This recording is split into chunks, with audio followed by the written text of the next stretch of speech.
మహాపరిశుద్ధుడైన మా తండ్రి, మీకు లెక్కలేని స్తుతులు స్తోత్రములు కృతజ్ఞతలు చెల్లించుస్తున్నాను తండ్రి.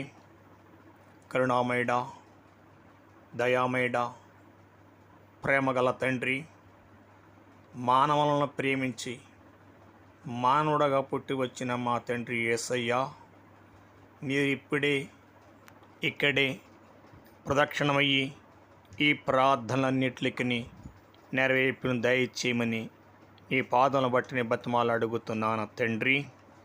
ఈ దీనుడి ప్రార్థన ఆలకించండి, అనాది ప్రార్థన ఆలకించండి.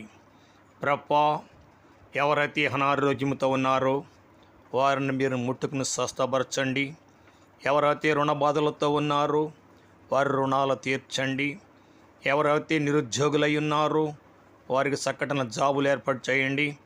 ప్రభా, చదివి నిరుద్యోగులైన బిడ్డలందరికీ జాబులు ఇమ్మని ప్రార్థిస్తున్నాను తండ్రి.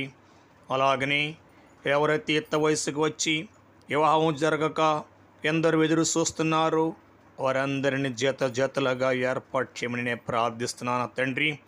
రుణ బాధలతో ఉండి ఎందరో తండ్రి ప్రభా యాతన పడుతున్నారు, వారందరినీ కూడా రుణాలు తీర్చమని ప్రార్థించి వేడుకొంటున్నాను పరమ తండ్రి. ఆమేన్.